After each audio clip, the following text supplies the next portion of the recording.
ओम नमः शिवाय। भक्तों, आज हम आपको श्री शिव महापुराण विद्वेषण संहिता का 11वां अध्याय सुनाएंगे। आप सभी भक्तों से हमारा विनम्र निवेदन है, कृपया आप इस पावन ग्रंथ को ध्यान पूर्वक एवं प्रेम पूर्वक सुने। देश, काल, पात्र और दान आदि का विचार। ऋषियों ने कहा, समस्त पदार्थों के ज्ञाताओं में श्रेष्ठ सूत जी, अब आप क्रमशः देश, काल आदि का वर्णन करें।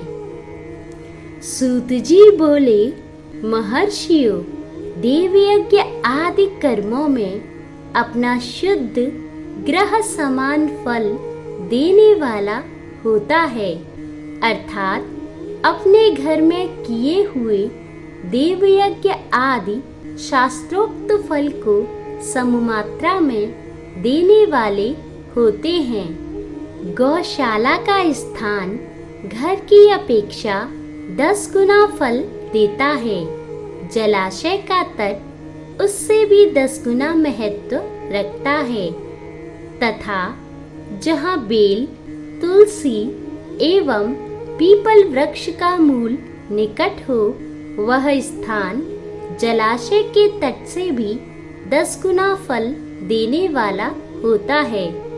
देवालय को उससे भी 10 गुने महत्व का जानना चाहिए। देवालय से भी 10 गुना महत्व रखता है तीर्थ भूमि का तट। उससे 10 गुना श्रेष्ठ है नदी का किनारा। उससे 10 गुना उत्कृष्ट है तीर्थ नदी का तट, और उससे भी 10 गुना महत्व रखता है सप्तगंगा नामक नदियों का तीर्थ। गंगा, गोदावरी, कावेरी, ताम्रपर्णी, सिंधु, सरयू और नर्मदा, इन 7 नदियों को सप्तगंगा कहा गया है। समुद्र के तट का स्थान इनसे भी 10 गुना पवित्र माना गया है, और पर्वत के शिखर का प्रदेश समुद्र तट से भी 10 गुना पावन है। सबसे अधिक महत्व का वह स्थान जानना चाहिए जहाँ मन लग जाए। यहाँ तक देश का वर्णन हुआ। अब काल का तारतम्य बताया जाता है। सत्ययुग में यज्ञ, दान आदि कर्म पूर्ण फल देने वाले होते हैं। त्रेता युग में उसका 3/4 फल मिलता है। द्वापर में सदा आधे ही फल की प्राप्ति कही गई है। कलयुग में 1/4 ही फल की प्राप्ति समझनी चाहिए, और आधा कलयुग बीतने पर उस 1/4 फल में से भी 1/4 कम हो जाता है। शुद्ध अंतःकरण वाले पुरुष को शुद्ध एवं पवित्र दिन समफल देने वाले होते हैं। विद्वान ब्राह्मणों, सूर्य संक्रांति के दिन किया हुआ सत्कर्म पूर्वोक्त शुद्ध दिन की अपेक्षा 10 गुना फल देने वाला होता है, यह जानना चाहिए। उससे भी 10 गुना महत्व उस कर्म का है जो विषुव नामक योग में किया जाता है। दक्षिणायन आरंभ होने के दिन, अर्थात कर्क की संक्रांति में किए हुए पुण्य कर्म का महत्व विषुव से भी 10 गुना माना गया है। उससे भी 10 गुना मकर संक्रांति में, और उससे भी 10 गुना चंद्र ग्रहण में किए हुए पुण्य का महत्व है। सूर्य ग्रहण का समय सबसे उत्तम है। उसमें किए हुए पुण्य कर्म का फल चंद्र ग्रहण से भी अधिक और पूर्ण मात्रा में होता है। इस बात को विज्ञ पुरुष ही जानते हैं। जगत रूपी सूर्य का राहु रूपी विष से संयोग होता है, इसीलिए सूर्य ग्रहण का समय रोग प्रदान करने वाला है। अतः उस विष की शांति के लिए उसी समय स्नान, दान और जप करें। वह काल विष की शांति के लिए उपयोगी होने के कारण पुण्यप्रद माना गया है। जन्म नक्षत्र के दिन तथा व्रत की पूर्ति के दिन का समय सूर्य ग्रहण के समान ही समझा जाता है, परंतु महापुरुषों के संग का काल करोड़ों सूर्य ग्रहण के समान पावन है, ऐसा ज्ञानी पुरुष जानते मानते हैं। तपोनिष्ठ योगी और ज्ञाननिष्ठ यति ये पूजा के पात्र हैं, क्योंकि ये पापों के नाश में कारण होते हैं। जिसने 24 लाख गायत्री का जप कर लिया हो, वह ब्राह्मण भी पूजा का उत्तम पात्र है। वह संपूर्ण फलों और भोगों को देने में समर्थ है। जो पतन से त्राण करता अर्थात नरक में गिरने से बचाता है, उसके लिए इसी गुण के कारण शास्त्र में पात्र शब्द का प्रयोग होता है। वह दाता का पातक से त्राण करने के कारण पात्र कहलाता है। गायत्री अपने गायक का पतन से त्राण करती है, इसीलिए वह गायत्री कहलाती है। जैसे इस लोक में जो धनहीन है, वह दूसरे को धन नहीं देता। जो यहाँ धनवान है, वही दूसरे को धन दे सकता है। उसी तरह जो स्वयं शुद्ध और पवित्रात्मा है, वही दूसरे मनुष्यों का त्राण या उद्धार कर सकता है। जो गायत्री का जप करके शुद्ध हो गया है, वही शुद्ध ब्राह्मण कहलाता है। इसीलिए दान, जप, होम और पूजा सभी कर्मों के लिए वही शुद्ध पात्र है। ऐसा ब्राह्मण ही दान तथा रक्षा करने की पात्रता रखता है।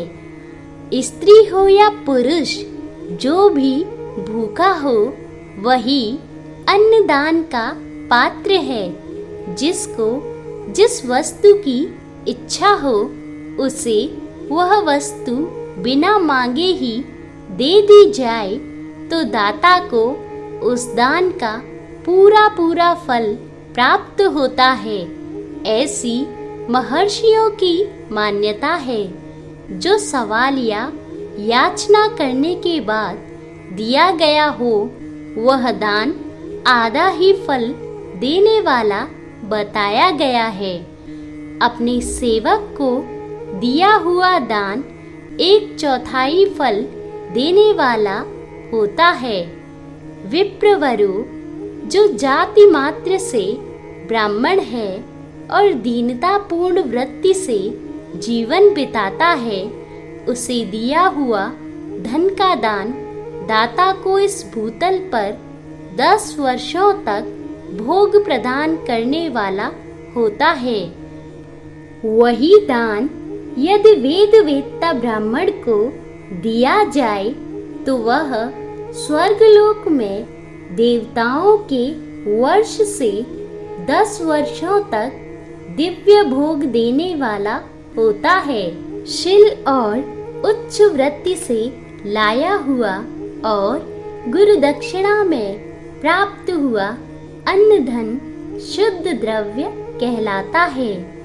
उसका दान दाता को पूर्ण फल देने वाला बताया गया है। क्षत्रियों का शौर्य से कमाया हुआ, वैश्यों का व्यापार से आया हुआ और शूद्रों का सेवा वृत्ति से प्राप्त किया हुआ धन भी उत्तम द्रव्य कहलाता है। धर्म की इच्छा रखने वाली स्त्रियों को जो धन पिता एवं पति से मिला हुआ हो, उनके लिए वह उत्तम द्रव्य है। गौ आदि 12 वस्तुओं का चैत्र आदि 12 महीनों में क्रमशः दान करना चाहिए।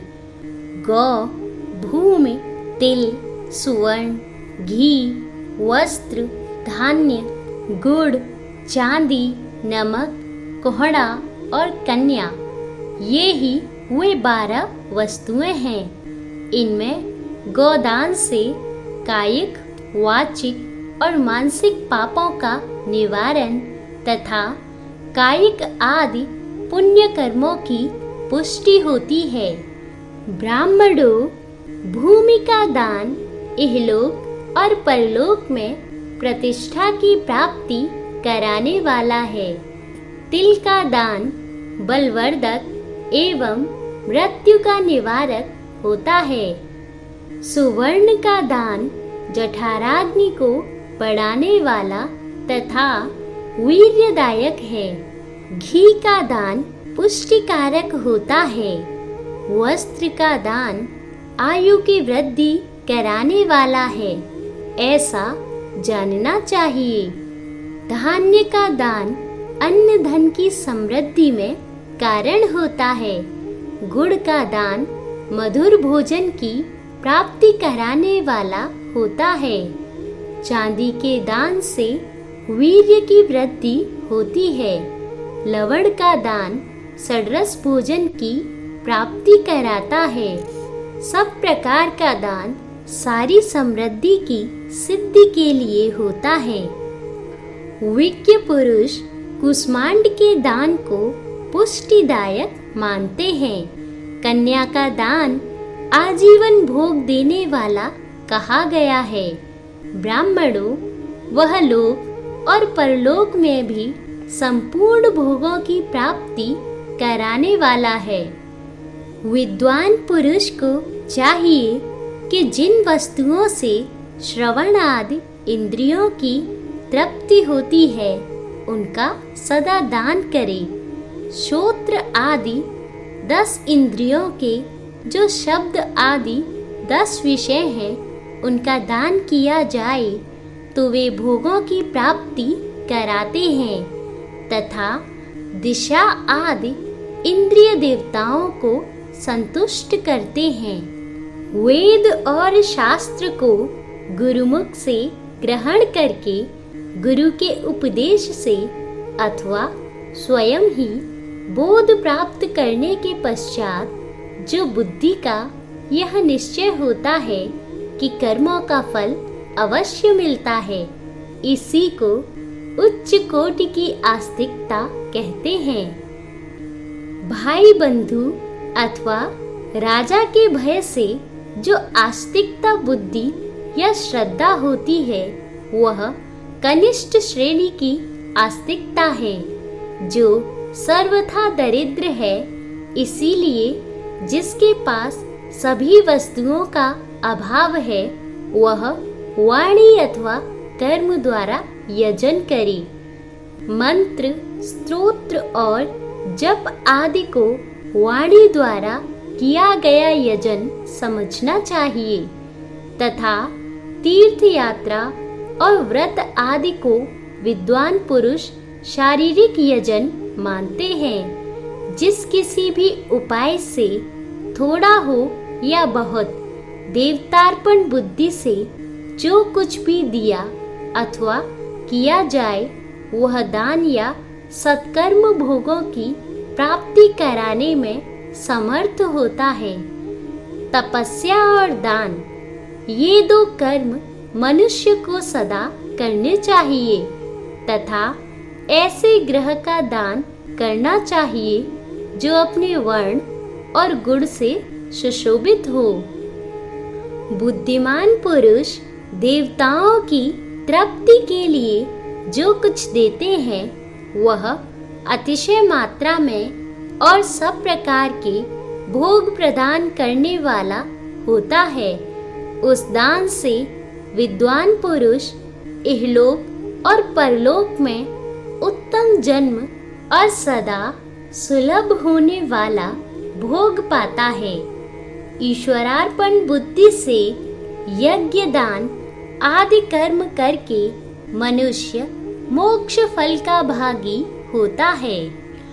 आज के अध्याय का मूल सार यह है कि मनुष्य को गौ, भूमि, तिल, स्वर्ण, घी, वस्त्र, धान्य, गुड़, चांदी, नमक, कोहड़ा और कन्या इन 12 वस्तुओं का दान चैत्र आदि 12 महीनों में करना चाहिए। जो मनुष्य दरिद्र अर्थात गरीब हैं, ऐसे मनुष्य को वाणी अथवा कर्म द्वारा यजन करना चाहिए। मंत्र, स्तोत्र और जप आदि को वाणी द्वारा किया गया यजन समझना चाहिए।